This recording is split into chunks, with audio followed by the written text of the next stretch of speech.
guys, it's Krista here, and I'm gonna be showing you how I make the filling for a jalapeno popper meatloaf. I'm doing this probably like an hour before I get ready to cook it, and I'm gonna do it a little bit different. There's a recipe circulating in the keto community, and I wanted to put my own twist on it, so I hope you like it. So I'm gonna basically make it like the dip, or like how you put it on the jalapeno popper chicken, but you really want to start out with your cream cheese softening. Mine's probably been softening for like 4 or 5 hours, and I'm gonna show you what I put in it to get some really good flavor. So this is what the mixture looks like. You could use this as a dip as is. It has a really good flavor, or make a cheese ball out of it. But I'm going to put it in between my layers of my ground turkey meatloaf. So in this bowl I have 2 pounds of ground turkey. And yes, you can have ground turkey on keto. You just have to add more fat to it. But with the bacon and the cream cheese, that was fine to use. You can also do this with ground beef, whichever you prefer. And sometimes, like if your fat macros get really high, you can sub some turkey meat in there. I mean, you're still getting your fat macros, but you can add to it versus like blowing them out of the water and having like an astronomical amount of fat for your day. Yeah, it's high fat, but it might help you stick to your macros a little bit better. So in this bowl, I'm gonna I have some Parmesan cheese, and then I crushed up some Parm wisps. I don't know if you can see it, but I'm gonna add it to my bowl instead of breadcrumbs in your typical meatloaf recipe. That's what it looks like. Then I'm gonna add 1 egg at a time, since this meat seems to be a little bit softer than ground beef, and I don't want to add too much moisture into the recipe because I want it to stick together.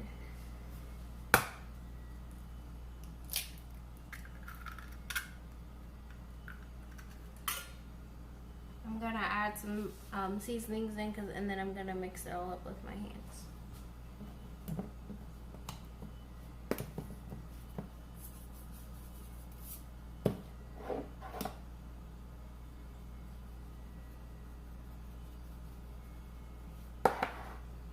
You don't want to do like too much salt because the Parmesan already has a lot of saltiness to it.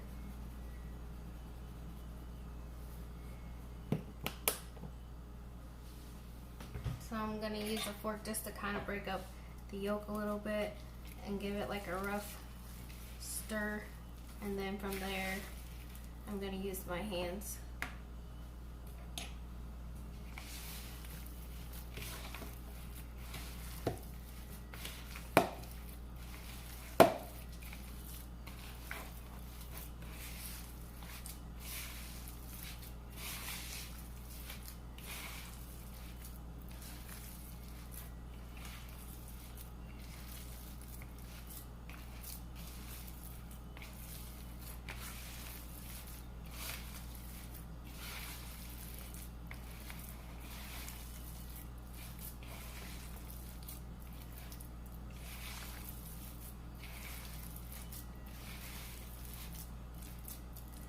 You want to mix it until it's thoroughly combined, and make sure you have some paper towels or something near you because it can get a little bit messy.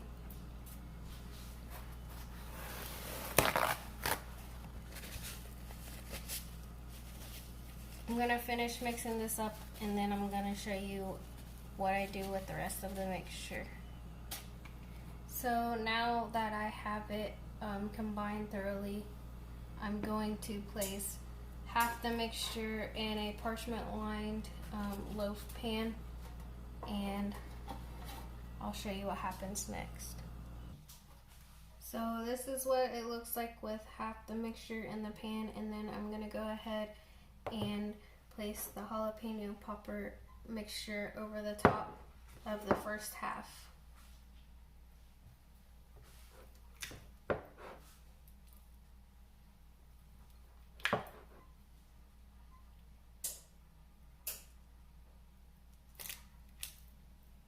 and spread it out. So this is what the layer looks like with the cream cheese jalapeno mixture. And then you're going to put your turkey or ground beef portion on the top. So this is what it looks like. The original recipe says bake at 400 for an hour. I'm using turkey, so I'm gonna probably check it in 45 minutes with the meat thermometer. It'll probably go longer because you want the internal temperature of the turkey to be 165 so nobody gets sick.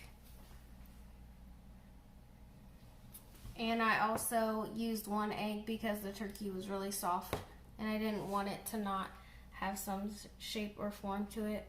And I'm getting ready to pop this in the oven. So I did decide to brush on a little bit of sugar-free GH Hughes barbecue on the top so the sweetness could cook in. And I'm gonna check it here in a little bit and then I'll be back to show you the results. Hey guys, so the jalapeno popper meatloaf is done. There's a little bit of liquid in the pan as it cooks. I probably would have rolled out my mixture with like a rolling pin and then froze it and then put it in so much of the cheese didn't leak out, but the flavor is absolutely incredible and I hope you guys give it a try. As always, thanks for watching.